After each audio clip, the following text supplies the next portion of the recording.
हमने जहाँ तक मॉडल की आपने बात की, वो गुणात्मक मॉडल, और जहाँ पर भी जो बेस्ट प्रैक्टिसेस होंगे, चाहे किसी भी प्रदेश की बात हो, उसको प्रदेश सरकार अडॉप्ट करेगी। और निश्चित रूप में जहाँ तक हिमाचल प्रदेश की बात रही है, अतीत में हिमाचल प्रदेश शिक्षा के क्षेत्र में अग्रणी रहा। मुझे याद है जब प्रथम बार मैं विधायक बना था, उस वक्त हमारी हिमाचल की गिनती प्रथम 3 स्टेट्स में हुआ करती थी। गोवा, केरला के साथ हिमाचल की गिनती हुआ करती थी। खेद का विषय है, विशेषकर पिछले 5 वर्ष के कार्यकाल के दौरान जिस तरह से शिक्षा का स्तर गिरा है, उसके एक नहीं अनेकों उदाहरण देखने को मिलेंगे। जो आपका नेशनल असेसमेंट सर्वे 2021 में पूर्व भाजपा सरकार के कार्यकाल के दौरान हुआ था, उसके अनुसार जहां पूरे भारतवर्ष में 28 स्टेट्स है, आज हिमाचल प्रदेश की रैंकिंग 21 पे पहुंच चुकी है।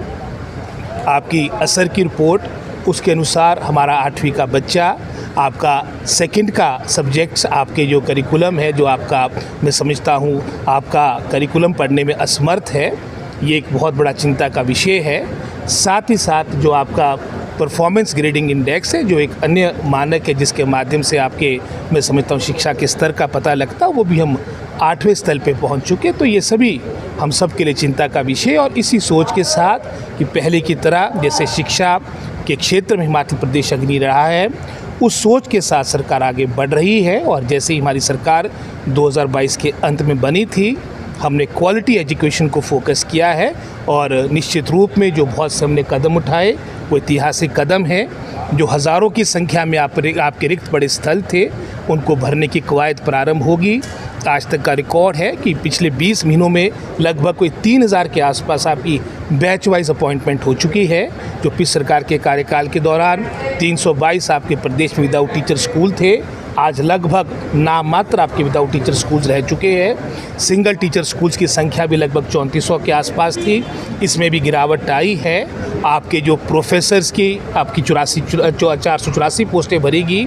प्रिंसिपल्स की आपकी कॉलेज कैडर की जो वर्षों से प्रमोशन ही हो रही थी, पिछले गत 1 वर्ष में लगभग कोई 100 के आसपास आपकी प्रमोशन के द्वारा और डायरेक्ट रिक्रूटमेंट के द्वारा ये पोस्टों को भरा गया है। और अभी शीघ्र लगभग कोई 20-25 के आसपास हमारे अन्य कॉलेज कैडर के आपके प्रिंसिपल्स प्रमोट होंगे। 7000 पोस्टों की सेंक्शन हमने सरकार से पिछले 1 वर्ष में ली है, जिसमें से जैसे उदाहरण के तौर पे 3000 पद की आपके सामने चर्चा की, ये आपकी अपॉइंटमेंट्स हो चुकी है। और इसके अलावा 2800 पद हमारे कमीशन को जा चुके हैं, जो चयन आयोग के द्वारा इनकी भर्तियाँ एलिमेंट्री एजुकेशन डिपार्टमेंट में होगी। और लगभग कोई 700 से अधिक हमारे पीजीटी आपके जो लेक्चरर्स के पद भरने हैं, ये भी हमारे कमीशन ने, मैं समझता हूँ इसकी सारी प्रक्रिया अंतिम चरण में है, और ये भी शीघ्र इसके रिजल्ट्स आउट होंगे। जिसके उपरांत हम फार फ्लंग एरिया, चाहे वो सिरमौर है चाहे चंबा है, इन क्षेत्रों में भी मैं समझता हूँ इन पदों को भरा जाएगा। और जहाँ तक मैं समझता हूँ शिक्षा के स्तर में, उदाहरण के तौर पे एकेडमिक सेशन के दौरान आपके ट्रांसफ़र ना हो, ये भी एक ऐतिहासिक निर्णय लिया गया। SCRT डाइट में रिफॉर्म्स, ये भी एक ऐतिहासिक निर्णय है। और बहुत से मैं समझता हूँ कंसोलिडेशन ऑफ स्कूल, जो समय की आवश्यकता थी, क्योंकि आप जानते हैं कि पिछले 2 दशकों में लगभग कोई 5 लाख से अधिक हमारी संख्या सरकारी स्कूलों में कम हुई है।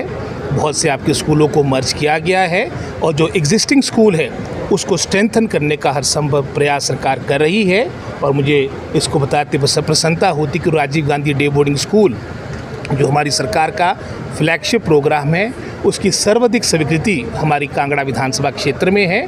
आज इसकी भी हम रिव्यू करेंगे कि जो हमने पिछले 1 वर्ष में पैसा दिया है उसकी क्या स्थिति है, ताकि ये भी सारे कार्य धरातल में आए। और मैं समझता हूँ पूरी मजबूत इच्छा शक्ति के साथ, पॉलिटिकल विल के साथ हिमाचल प्रदेश की सरकारी क्षेत्र में आपकी शिक्षा व्यवस्था सुधरे, इसके लिए सरकार प्रयास कर रही है।